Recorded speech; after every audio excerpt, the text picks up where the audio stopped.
అందరికీ నమస్కారం. ఇవాళ మన స్టూడియోలో ఐకాన్ ఆస్ట్రాలజర్ కట్టుపల్లి సురేష్ బాబు గారు ఉన్నారు. గురుగారితో మాట్లాడదాం. గురుగారు నమస్కారం. జై శ్రీమన్నారాయణ. 2025 ఫిబ్రవరి మాసం సింహరాశి వారి పరిస్థితి ఎలా ఉండబోతుంది గురుగారు? వీళ్ళకి ఎలాంటి ఫలితాలు ఉంటాయి, ఎలాంటి రెమెడీస్ చేసుకోవాలి? ముందుగా మనము చూసినట్లయితే కనుక గ్రహరీత్యా అన్ని రకాలుగా సింహరాశి వాళ్ళకి ఏంటంటే బాగానే ఉన్నాయని చెప్పొచ్చు. కాకపోతే రానున్నటువంటి మాసంలో శని భగవానుడు మారతం జరుగుతూ ఉంది. మనకి ఏదైతే కుంభరాశిలో ఉన్నాడో ఈ కుంభరాశి నుంచి శనితో పాటు శుక్రుడు ఉండేవాడు. శుక్రుడు మొన్న 28వ తారీఖున అంటే మనకి జనవరి 28వ తారీఖున శుక్రుడు భగవానుడు అనేది మారటం జరిగింది. అయితే ఈ శని భగవానుడు మార్చి 29వ తారీఖున మారుతాడు, మీనరాశిలోకి వస్తాడు. మీనరాశి వచ్చిన తర్వాత వీళ్ళకి శని భగవాన్ యొక్క శుభదృష్టి ఏదైతే ఉందో అది అశుభదృష్టిగా మారేసి వీళ్ళకి శని దశ అనేది స్టార్ట్ అవుతుంది. అది వీళ్ళకి వచ్చేసి అష్టమ శని అనేది స్టార్ట్ అవుతుంది. వీళ్ళకి ఈ అష్టమ శని అనేది మొదలవటం వలన వీళ్ళు ఏదైతే అనుకుంటారో కార్యక్రమాలు కానీ కార్యాచరణ కానీ వీళ్ళు అనుకునేటువంటి క్రియలు ఏవైతే ఉన్నాయో ఆలోచన ఏదైతే ఉందో ఇవన్నీ కూడా తగ్గుమొహం పట్టేలా కనిపిస్తుంది కొంతమేర. కానీ కొంతమందిలో మాత్రమే ఇది ఉంది. కానీ కొంతమంది ఒక దశలు ఎట్లా ఉన్నాయంటే వాళ్ళకి రాణించేటువంటి దశ అంతర్దశలు, వాళ్ళకి గ్రహరీత్యా ఉన్నటువంటి దోషాలు, వాళ్ళు ఎప్పుడు పుట్టారో చూసుకుంటే వాళ్ళకి ఇప్పుడేం నడుస్తుంది అనేది చూసుకుంటే గోచార ప్రకారంగా వాళ్ళ ఏజ్ ప్రకారంగా వాళ్ళకి పెళ్ళయి ఉంటే అన్ని రకాల సెటిల్ అయి ఉన్న వాళ్ళకి ఇవన్నీ వర్తించవు. ఎవరైతే ఇప్పుడు ఎదుకోవాలనుకుంటారో వాళ్ళకి మాత్రమే అందులో వాళ్ళ దశలు కొన్ని కూడా చూసుకోవాలి. వాళ్ళు గోచార ప్రకారంగా వాళ్ళ గ్రహాలు ఎక్కడ ఉన్నాయో కూడా చూసుకోవాలి. ఆ ప్రకారం చూసుకుంటేనే ఈ చెడు అనేది ఉంటుంది, పరిగణిస్తుంది. అయితే వాళ్ళ కూడా మనం చివరిలో పరిహారాలు కూడా చెప్పుకోవడం జరుగుతుంది. అయితే ఫిబ్రవరి మాసం వీళ్ళకి మిశ్రమ ఫలితాలని చెప్పుకోవచ్చు. ఏదన్నా వరుస్తుందా గురుగారు? ఖచ్చితంగా వీళ్ళకి వచ్చేసి శిఖర యోగం అని చెప్పేసి అని ఈ సింహరాశి వాళ్ళకి శిఖర యోగం అని ఉన్నది. శిఖర యోగం అంటే ఆల్రెడీ వీళ్ళకి అన్ని రకాలుగా గ్రహరీత్యా దోషాలున్నా ఈ శని భగవాని అశుభ దృష్టి ఇంకా మొదలవలేదు. వీళ్ళకి శని ఫిబ్రవరి మాసం మాత్రం బాగానే ఉంది. మార్చి 29 అంటే ఏప్రిల్ నెల నుంచి వీళ్ళకి ఆ శని భగవాని యొక్క అశుభ దృష్టి అనేది ఉంటుంది. కాబట్టి ఈ 2 మాసాలు బాగానే ఉంటుంది. ఫిబ్రవరి మాసంలో సింహరాశి వాళ్ళకి బాగానే ఉంటుంది. ఇప్పుడు వాళ్ళకి శుక్రుడు మారాడు మొన్ననే, పోయిన మాసంలో 28వ తారీఖు జనవరి మాసంలో మారాడు శుక్రుడు. అయితే వీళ్ళకి గ్రహరీత్యా దోషాలు ఏమైనా ఉంటే కూడా వీళ్ళకి ఎక్కువగా కాలసర్ప దోషం, నాగదోషం ఒకటి కనిపిస్తూ ఉంది. ఈ సింహరాశి వాళ్ళకి బాధించేటువంటి గ్రహాలు ఏంటంటే ఒక శని భగవాని ఒక గ్రహం బాధిస్తుంది, అలానే శుక్రుడు మారాడు కాబట్టి ఇబ్బంది లేకుండా ఉంది. బుధ భగవానుడి యొక్క గ్రహం కూడా వీళ్ళకి బాధిస్తుంది. ఎందుకంటే వీళ్ళు ఏదైనా మాట్లాడితే కూడా గొడవలు అయ్యే ఛాయిస్ ఉంది. కాబట్టి పాత జాబులే చేసుకుంటూ వెళితే మంచిది. కొత్తగా ఏదైనా జాబ్ ట్రై చేయాలంటే ఈ మాసం ఒకటి చేయకుండా ఉంటే మంచిది. ఈ మాసమే కాదు రానున్నటువంటి మార్చి నెల కూడా జాబు వెసులుబాటు కోసం కానీ జాబు చేంజ్ అవ్వాలని కానీ కొత్త జాబుల కోసం ప్రయత్నం కానీ మానేస్తే మరీ మంచిది. అంటే దూరపు కొండల నునుపు అంటే కొత్త జాబ్ కోసం చూసి అక్కడేదో మనకి ఒరుగుతుంది అనుకోవటం అంత కరెక్ట్ కాదు. ఉన్న జాబునే కొంతమేర మాట్లాడుకొని చేసుకొని వెసులుబాటు లేకపోయినా ఎదుగుదల లేకపోయినా సరే ఆ పాత జాబునే కంటిన్యూ చేసుకోవడం వల్ల కొంతమేర బాగుంటుందని చెప్పొచ్చు. ఏదైనా జాబులో కొంత ఏదైనా ఇబ్బందులు ఉన్నా కూడా తొలగిపోయేలా ఉంటుంది. కాబట్టి మనం చివరిలో పరిహారం కూడా చెప్పుకుంటాం. కాబట్టి జాబ్ ఉన్నది చేసుకోవడం మంచిది. కొత్త జాబ్ కోసం ప్రయత్నించాలి కానీ ఉన్న జాబ్ మానేసి మాత్రం ప్రయత్నం చేయకూడదు. ఇది ఆడవాళ్ళకైనా మగవాళ్ళకైనా సింహరాశిలో ఉన్న వాళ్ళకి ఖచ్చితంగా వర్తిస్తుంది. భూమికి సంబంధించిన వ్యవహారాలు ఎలా ఉండబోతున్నాయి గురుగారు? కొత్త భూమి ఏదన్నా కొనాలన్నా అమ్మాలన్నా సరే వీటికి సంబంధించిన వ్యవహారాలు. భూములు అయితే సింహరాశి వాళ్ళు ఎలాంటి గ్రహస్థితి ఉన్నప్పటికీ ఇప్పుడు ఒక 4 మాసాల వరకు ఏ భూమి కొనేటువంటి పరిస్థితులు అయితే ఉండదు. ఏదో ఒక ఆటంకమో ఏదో ఒక విఘ్నాలు రావడం అనేది జరుగుతూ ఉంది. ఒకవేళ ఏదైనా పెట్టుబడి పెట్టి పెట్టాలనుకుంటే అడ్వాన్స్ ఏదైనా ఇచ్చేదనుకుంటే కూడా కొంతమంది 4 మాసాలు ఆపుకోవడం అనేది చాలా మంచి జరుగుతుంది. ఎందుకంటే మోసపోయేది ఎక్కువ కనిపిస్తుంది భూమిలో. వీళ్ళు ఎక్కడైనా ఫ్లాట్లు కానీ ఇళ్ళు కానీ స్థలాలు కానీ ఇలాంటివి ఏమైనా కొన్నా కూడా వీళ్ళు ఎక్కువ మోసపోయేదానికి ఆస్కారం ఎక్కువ ఉంది. బ్రోకర్ మోసం చేయడము, బిల్డర్ మోసం చేయడము, ఇంటి ఓనర్లు మోసం చేయడము, స్థలం ఓనర్లు మోసం చేయడము, రిజిస్ట్రేషన్ లేట్ అవ్వడము, అగ్రిమెంట్లో తేడా ఉండటము, లాయర్ అడ్వైజర్ రాకపోవడము, ఏదో రకమైనటువంటి వీళ్ళకి డబ్బు అందకపోవడము, ఆ డబ్బు వచ్చింది వేరే దానికి పెట్టడము, ఏదో ఒక విఘ్నాలు అయితే కనిపిస్తున్నాయి. కాబట్టి 4 మాసాలు అయితే వీళ్ళు ఈ సింహరాశి వాళ్ళు కొనకపోవడమే మంచిది. వీళ్ళు కొనాలనుకునే డబ్బులు మొత్తం ఆ కారులోనో పాకెట్లో పెట్టుకుని వెళ్ళినా ఒకే రోజు రిజిస్ట్రేషన్ చేయించుకోవాలన్నా కూడా ఆ రిజిస్ట్రేషన్ ఆగిపోవచ్చు. అంటే ఏదో ఒక రకమైనటువంటి విఘ్నం కనిపిస్తుంది. కావున ఆ స్థలాల మీద డబ్బు, అది ఆ ఇళ్ల మీద డబ్బు, పంట భూముల మీద కొనకపోవడమే మంచిది. ఈ ఫిబ్రవరి మాసం ఒకటే కాదు ఏప్రిల్ మాసం వరకు కూడా ఈ సింహరాశి వాళ్ళు ఏమి కొనకపోవడమే మంచిది. ఏప్రిల్ మాసం ఏప్రిల్ 22వ తారీఖు ఏప్రిల్ 18 నుంచి కూడా బాగానే ఉంటుంది. ఆ తర్వాతనే వీళ్ళు ఏదైనా కొనుక్కోవడం మంచిది. అంతగా మాకు అదృష్టం పోతుంది, అంతగా ఇంత మంచిది రాదు అనుకుంటే అడ్వాన్స్ ఇచ్చేసి ఈ 4 మాసాలు వద్దు అని చెప్పేసుకుంటే సరిపోతుంది. అడ్వాన్స్ ఇచ్చి అగ్రిమెంట్ రాయించుకోవడం వల్ల అడ్వాన్స్ తక్కువ ఇచ్చుకుంటే పెద్ద పోయినా కూడా అది నష్టపోయేది కాదు కాబట్టి అంతటితో వెళ్ళిపోతుంది. అది చేసుకుంటే సరిపోతుంది. కాబట్టి కొత్తగా ఏదైనా కొనాలనుకుంటే మాత్రం కారు కూడా కొనేదానికి ఆస్కారం లేదు.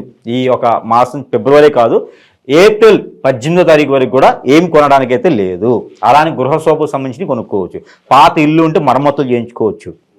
అలాంటి వాటికి ఇబ్బంది లేదు. హెల్త్ పరంగా ఎలా ఉంటుంది గురుగారు? అలాగే విదేశాలకు వెళ్ళాలనుకున్న వారికి ఎలాంటి రిజల్ట్స్ ఉండబోతుంది? ఆరోగ్యపరంగా అయితే వీళ్ళకి బ్యాక్ పెయిన్, కాళ్ళు నొప్పులు, వాతం, పిత్త, కప్పం వీటి నుంచి వచ్చేటువంటి రుమ్మతులు అయితే కనిపిస్తున్నాయి. కాబట్టి వాటి ద్వారా ఫుడ్ ఏదైనా చేంజ్ చేసుకోవటం, వాటి ద్వారా ప్రాబ్లమ్స్ రాకుండా ఫుడ్లో చేంజ్ చేసుకుంటే సరిపోతుంది. ముందుగానే దగ్గగానే టాబ్లెట్ వేసుకోవడమో, నడుము నొప్పి ముందుగానే హాస్పిటల్కి వెళ్ళడమో చేస్తే కొంతమేర వీళ్ళు తగ్గేదానికి ఆస్కారం కనిపిస్తూ ఉంది. అంటే గొడ్డుతో పోయేదానికి గొడ్డలా తెచ్చుకోకుండా తక్కువగా ఉన్నప్పుడే అనిపించినప్పుడే హెడేక్ ఉంది అనిపించినప్పుడే టాబ్లెట్ వేసుకోవాలి.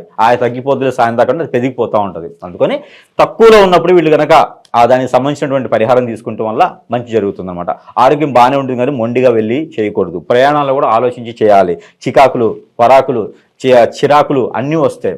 జీవితం మీద వేరే కూడా వచ్చేటువంటి అవకాశాలు ఉన్నాయి. కానీ వాటిని ఏది అధిగమించకుండా మనం ఏం చేయాలో అవి చేసుకోవడం వల్ల ఇబ్బంది లేకుండా. ఇప్పుడు ఆల్రెడీ ఎవరైనా అప్పు ఇచ్చి ఉంటే, సింహరాశి వాళ్ళు ఎదుటి వాళ్ళకి ఎవరికైనా అప్పు ఇచ్చి ఉంటే కనుక వాటిలో మోసం కూడా జరిగేదానికి అవకాశాలు ఎక్కువ కనిపిస్తున్నాయి. కాబట్టి గట్టిగా అడగకుండా, కోట్లాడుకోకుండా మీరు కోర్టులో వేయటమో, దానికి తగ్గట్టు తెలివిగా డబ్బులు వసూలు చేసుకునేదానికి ప్రయత్నం చేస్తే మరీ మంచిది. ఎందుకంటే డబ్బులు ఇచ్చేసి మనం వాళ్ళని అడిసామంటే ఖచ్చితంగా వాళ్ళు అవి ఇంకా పోస్ట్పోన్ చేసే అవకాశాలు ఉన్నాయి. కాబట్టి నెమ్మదిగా మెల్లగా అడిగి తీసుకోవడం మంచిది. కొత్తగా అప్పు అనేది సింహరాశి వాళ్ళ చేతి నుంచి ఈ ఫిబ్రవరి మాసం ఎవరికి కూడా ఇవ్వకూడదు. అలానే మనీ సర్క్యులేషన్ వ్యాపారాలు కూడా అంత కలిసి రావు. షేర్స్ ఏదైనా ఇన్వెస్ట్మెంట్ పెట్టుంటే అంతవరకు ఆపేయండి. ఫిబ్రవరి మాసంలో ఎలాంటి ఇన్వెస్ట్ చేసినా కూడా మనీ సర్క్యులేషన్ వ్యాపారాల్లో మనిషి తెలియకుండా ఏ టెక్నాలజీతో జరిగేటువంటి వ్యాపారాల్లో డబ్బు పెడితే కనుక ఖచ్చితంగా అది లాస్ అయ్యేదానికి కనపడుతుంది. ఎవరైనా నమ్మి డబ్బు ఇచ్చినా కూడా అది లాస్ అయ్యేలా కనిపిస్తుంది. ఎవరైనా కొత్తగా పెళ్ళిళ్ళు కానీ, పెళ్లికి సంబంధించినవి కానీ ఎవరైనా చేయాలనుకుంటే కనుక పెళ్లి సంబంధాలు కుదిరించుకునే దానికి ప్రేమ వ్యవహారాలు గురుగారు వీళ్ళ పరిస్థితి ఎలా ఉండబోతుంది? ప్రేమ వ్యవహారాలు అయితే ఖచ్చితంగా గొడవలు అవుతాయి. ప్రేమ అంతగా వీళ్ళకి కలిసి వచ్చేలా లేదు. ఫిబ్రవరి మాసంలో ప్రేమ సంబంధించిన వ్యవహారాలు కానీ, దానికి సంబంధించిన వ్యపోహలు కానీ, కొత్తగా లవ్ చేసినా కూడా వీళ్ళకి ఖచ్చితంగా విడబాటు ఉంటుంది. కాబట్టి ప్రేమకు సంబంధించిన దానిలో వెళ్ళడం వల్ల వీళ్ళకి చికాకు పరాకే ఉంటుంది. కాబట్టి అలాంటి వాటి జోలు వెళ్ళకపోవడం మంచిది. అలా ఏమైనా ఉంటే కూడా కొంచెం దూరం పెట్టుకోవడం మరీ మంచిది. కుటుంబాల్లో కూడా కలహాలు వచ్చేలాగా ఉన్నాయి కాబట్టి వాటి మీద కదిలించకపోవడం ఉత్తమమైనటువంటి పరిహారం అనమాట. మిశ్రమ ఫలితాలు ఉన్నాయి కాబట్టి గురుగారు ఈ రాశి వారికి ఏదన్నా మంచి రెమెడీస్ ఏదన్నా తెలియజేయండి. ఖచ్చితంగా ఈ సింహరాశి వాళ్ళకి ఏదైనా ఈ ఒక ఫిబ్రవరి మాసంలో అంత గొప్పగా లేవు, అలానే అంత తక్కువగా కూడా లేవు, స్టెబుల్గా ఉన్నాయి. కాదు జనవరి మాసంతో పోలిస్తే కొంతమేర తగాదాలు తగ్గేటువంటి అవకాశం ఉంది. ఎందుకంటే మన పని మనం చేసుకుంటే తగాదాలు ఉండదు. ఇంకొకరి మీద డిపెండ్ అయితే మాత్రమే ఖచ్చితంగా తగాదాలు అవుతాయి. మోసపోయే తత్వం ఉంటుంది. కాబట్టి నమ్మి ఒకరికి ఆస్తి ఇవ్వడమో, నమ్మి అంతస్తు ఇవ్వడమో, మన విషయాలు నమ్మి ఇంకోళ్ళు చెప్పడమో చేయకూడదు. సింహరాశి వల్ల స్వతహాగా తనకు తానకే సృష్టించుకున్న లోకం తనకు తానే చేసుకున్నట్టు పని అయితే కనుక మనం ఏం చేస్తున్నా ఎదుటికి తెలియనంత వరకు ఏమవ్వదు. ఎవరికైతే మన సీక్రెట్స్ కానీ మన విషయాలు ఎదుటికి చెప్పామో ఖచ్చితంగా వాళ్ళ నుంచి బ్యాక్ మెయిలింగ్, ఖచ్చితంగా వాళ్ళ నుంచి ఇబ్బందులు కలిగించేటువంటి అవకాశం ఉంది. కాబట్టి ఎవరిని కూడా నమ్మకుండా తన పని తాను చేసుకునేలా ఫిబ్రవరి మాసం మొత్తం కూడా గడిపితే మంచి అదే పరిహారం అనుకోవచ్చు. అయితే ఈ ఫిబ్రవరి మాసం మొత్తం కూడా ఈ యొక్క సింహరాశి వాళ్ళకి మరింత మంచి ఫలితాలు ఉండాలంటే కనుక ఈ దగ్గరలో సమీప దూరంలో కనుక మీకు లక్ష్మీదేవి అమ్మవారి టెంపుల్ కానీ, లలిత అమ్మవారి టెంపుల్ కానీ, సరస్వతి మాత, అలానే పార్వతీ మాత, మీకు ఇంకా దగ్గరలో కనకదుర్గ అమ్మవారి టెంపుల్ కనుక ఉంటే కనుక అందరూ మీ సింహరాశి వాళ్ళు మగవాళ్ళైనా ఆడవాళ్ళైనా పిల్లలైనా అన్ని రంగాల్లో రాణించేందుకు గనక మీరు ఎక్కడైతే మీకు సమీప దూరంలో అమ్మవారి ఆలయం ఉంటే అక్కడ కుంకుమార్చన చేయించినట్లయితే గనక ఒక శుక్రవారం రోజు కానీ, ఒక బుధవారం రోజు కానీ పులిహోర, చింతపండు పులిహోర ఇంగు ఎక్కువ వేసి చింతపండు పులిహోర కనుక మీరు నైవేద్యంగా సమర్పించినట్టేసి ఆ నైవేద్యం తీసుకుని ప్రసాద రూపంగా ఎవరికైనా పంచినట్లయితే కనుక ఖచ్చితంగా మీరు ఉన్నటువంటి రుమ్మతులన్నీ తొలగిపోయేసి, నరదీసి నరకోశ కూడా తొలగిపోయేసి, గ్రహరీత్యా ఉన్నటువంటి దోషాలు ఏదైతే మిశ్రమ ఫలితాలు ఉన్నాయో ఇవన్నీ కూడా శుభ ఫలితాలు వచ్చేటువంటి అదృష్టం ఉంది. కాబట్టి ఈ పులిహోర అనేది మీరు నైవేద్య రూపంగా అమ్మవారికి సమర్పించినట్టయితే కనుక ఖచ్చితంగా మీకు రాణించేదానికి అదృష్టం ఉంది. అలానే మనకి బఠానీలు గుడియాలు ఉంటాయి, మనకి శనగలు కానీ పటానీలు కానీ గుగ్గిళ్ళు వండేసి ఆ గుగ్గిళ్ళు కనుక అమ్మవారికి ఆ శుక్రవారం రోజు కానీ, గురువారం కానీ, బుధవారం రోజు కానీ అమ్మవారికి నైవేద్యం కనుక పెట్టినట్టయితే కనుక మీలో ఉండే గ్రహరీత్య దోషాలు, రాహువు, కేతువు, కుజుడు దోషం కూడా మీకు తొలగిపోయేసి అదృష్టం కూడా మీకు ఉండేదానికి, మోసపోకుండా ఎక్కువ ఆస్కారం ఉంటుంది. కాబట్టి ఆ మేర ఈ ప్రసాదాన్ని మీరు సమర్పించినట్టయితే కనుక ఈ ప్రసాదంలో ఆవాలు అలానే ఎండుమిరపకాయలు ఎక్కువ వేసి తాలింపు వేయాలి చూమా.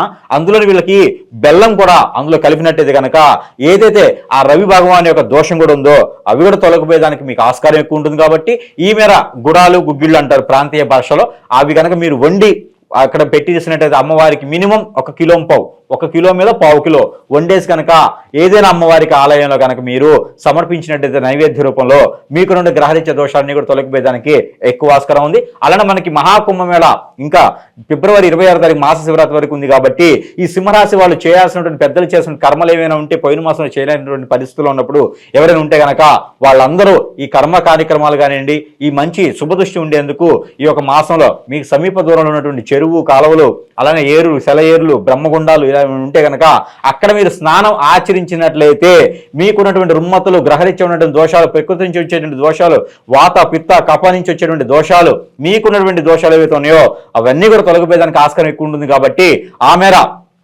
మీరు స్నానం ఆచరించే ముందు నువ్వుల నూనె ఏదైతే ఉంటుందో అది మీ బాడీకి అప్లై చేసుకొని గనక మీరు ఈ స్నానం ఆచరించినట్టయితే మీకున్నటువంటి చర్మ వ్యాధులు కూడా పోయేసి మీకు అన్ని రకాల శుభదాయకంగా ఉండేదానికి ఫిబ్రవరి మాసం సహకరిస్తుంది. కాబట్టి ఈ మాసంలో మీకు ఏదైతే చెడు దోషాలు ఉన్నాయో అవన్నీ పరిహార విముక్తంగా చేసుకున్నట్టయితే ఖచ్చితంగా సంవత్సరం మొత్తం కూడా బాగుండేందుకు పరిగణిస్తుంది. కాబట్టి ఆ మేర ఈ మాసంలో ఉన్నటువంటి చెడంతా తీసుకునేలాగా ఇలాంటి పరిహారాలు చేసుకుంటే సింహరాశి వాళ్ళకి అదృష్టం ఉంటుంది. అలానే మనకి ప్రతి మాసం చెప్పుకున్నట్టు గ్రహాల నుంచి వచ్చినటువంటి నెంబర్ ఏదైతే ఉందో ఆ నెంబర్ని పఠిస్తే కూడా మీకు ఈ దోషాలను తొలగిపోయేదానికి ఉంటుంది. కాబట్టి ఆ మేర నెంబరు మీకు 68052227 68052227 ఈ నెంబర్ని కనుక ప్రతి రోజు కూడా మీరు 315 సార్లు కనుక పఠించినట్లయితే కనుక మీకున్నటువంటి రుమ్మతులన్నీ తొలగిపోయేదానికి ఆస్కారం ఎక్కువ ఉంటుంది. కాబట్టి అందరూ కూడా అదృష్టవంతుల వారిని నేను కోరుకుంటా ఉన్నాను. జై శ్రీమన్నారాయణ.